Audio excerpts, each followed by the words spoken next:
Hi everybody, CohhCarnage here with another thoughts video, this time on Diablo 4 Vessel of Hatred. I think it's just one. Diablo 4 Vessel of Hatred is an expansion to the base game Diablo 4. When Diablo 4 came out, I was looking forward to it. There were a lot of cool promo and materials for it, some good looking cutscenes. So I said, you know what, Diablo 4, I'll give you a try. Diablo 4 base game had a lot of problems, but what it didn't have was a story that I disliked. I actually had a very good time with Diablo 4's story. It had some really good cutscenes, some incredible voice acting. I felt like it was pretty good. I had a good time like the whole time in the Diablo 4 base game. Definitely enough to the point where when they announced Vessel of Hatred, I was like, oh yeah, I'm on board.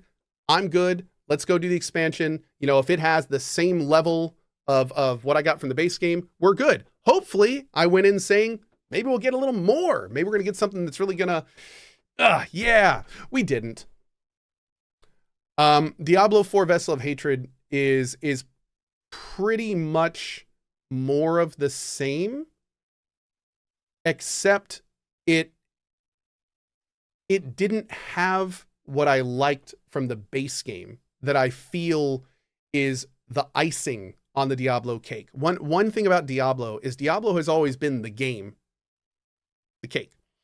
But then there's been this frosting on it that Blizzard has always managed to do, of cutscenes, of world design, of music, that has kind of made that cake really attractive, at least for like a one playthrough, right? Like there's two different types of Diablo playthroughs. You've got like the people that do the main story and enjoy the cinematics and enjoy the story. And then you have the people that are just playing for the cake, the end game runners, the hardcore players, those kind of guys. I am one of the first people. I played Diablo for the story, for the cinematics, for all that stuff, which is why the base game was pretty good. However, I have to say that the expansion for me, going in with the expectations that I had, was a very large letdown, especially when you factor in the price. There is a new class called Spiritborn, which I thought was okay. I had an okay time with it. If I were to play it again, I probably wouldn't pick the class. But it's a cool class, has some cool mechanics. That's pretty fun. There's some cool merc stuff, which may or may not have been in the game already, but I hadn't played since release. And there's some other little mechanics here and there that were nice, but I mean, nothing that I would say is enough to qualify the price tag. Now, what I thought would qualify the price tag was more big, awesome cutscenes, some really cool story being told, some great new characters. That is not what I got from the expansion. The dialogue writing is mostly okay. And I'm talking about the actual sentences the characters say to each other. The voice acting is great. The voice acting and the presentation, that's something that Blizzard has always done well. The world is beautiful. There were, I'd say, a couple cutscenes that definitely made me, whoa, this is cool, but far less than I thought. And there was also, and this is the part that we really have to talk about. The overall writing of this expansion is not good writing. In my opinion, the overall writing of this game is rather objectively not good. And what do I mean by that? I mean that it's very clear there's been themes in previous Diablos, like, you know, the fact that the world is dark, that everything is bad, that, you know, it's okay for evil to win because we'll get them next time kind of stuff. But in this expansion, I felt like they were playing in a lot of themes that I think are more tropey to today's day and age, and they were leaning into them at times uncomfortably hard. And where I was just going like, this isn't Diablo. Like, this isn't it. It was also very bland. I kind of got the same feeling as I did in Pillars of Eternity's 2 story, where I was just kind of like following along for a lot of the story, kind of chasing someone, and I kind of knew what was going to happen the whole time until the end. Fair enough. They did mix it up at the end. But the big thing that I think that really stuck out to me is, you know, good storytelling is a lie. It's a lie.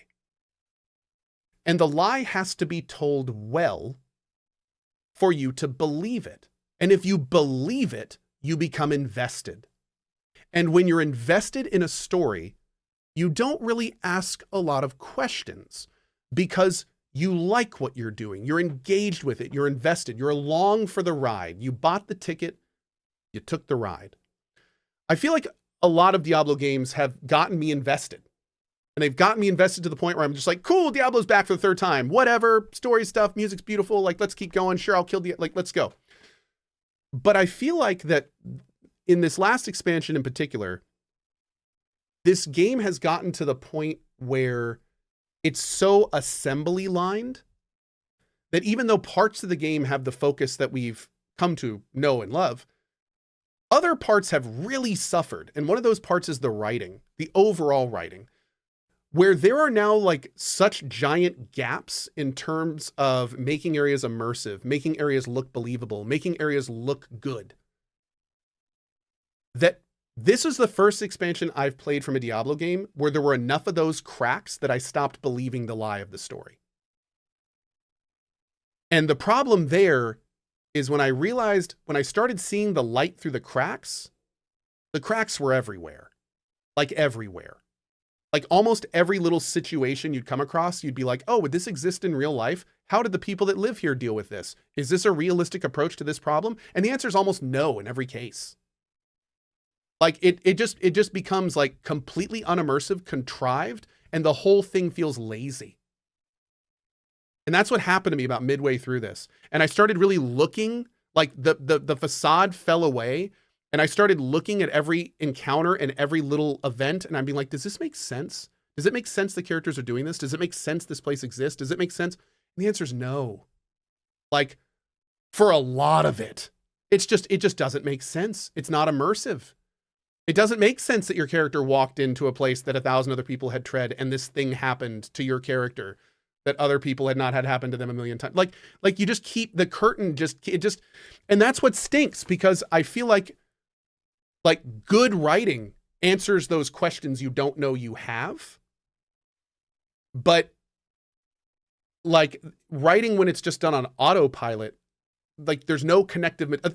A good way to say it is I feel like the beginning of Game of Thrones to the end of Game of Thrones, where there is this real effort you can see being made to craft a believable, awesome world. And then you get to this point where you're just like, wait a second, what happened to that world? Like, what happened to that believable, like, you were making efforts, things were immersive and interesting. Like, where's that? Because where we are now is not there. We're not there anymore. I don't know exactly when we got to this point, but we're not there. So I'd love to see us return to that in games like this, especially for players like me, where again, I'm not playing Diablo for the numbers. I'm not playing Diablo for the spreadsheets. I'm playing Diablo to be told your story. And I want you to lie to me. And I want to be brought with that lie all the way through your story, believing it the whole time. And this expansion did not do that for me. There is enough failure points in the writing to where the building collapsed. And I really, really hope that the right people that make these decisions hear this, because man, do I hope they don't continue on this path. We just need a couple really good writers to like oversee everything, make sure it all connects, like go to each area, ask yourself, is this believable? Does this make sense? Like just a little bit of extra, and then just fix it here and there. Like for instance, I will say this. And no, you know what? I'm not going to say this because I'm going to say it at the end of the thoughts video because it's spoilery.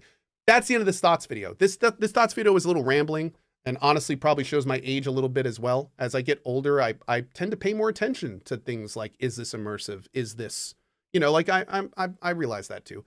But I will say that I don't feel that anything I've said is inaccurate. And I before I said this video and before I made this video, I did kind of make sure to check with myself, like don't go too far off script here. But yeah, I do feel like that yeah, that is kind of the state that it was. Like that is kind of where we are. And yeah, and I hope that this isn't a sign of things to come. And I hope we see a little bit more cogency inside the games. But on that note, I'm going to go yell at some clouds. As always, I appreciate you watching this thoughts video. The TLDR at the end of this rant is the expansion's okay. It's okay. It's not their best work. It's not my favorite expansion. I was really hoping for something better, and it's not that great. But it was not bad enough for me to swear it off. And I really do hope that we see them again, focus a little bit more on the weaker aspects of the chain in the future. So anyway, thank you all so much for watching. I hope you enjoyed this thoughts video. There will of course be more, and I will see you then for them. Bye-bye.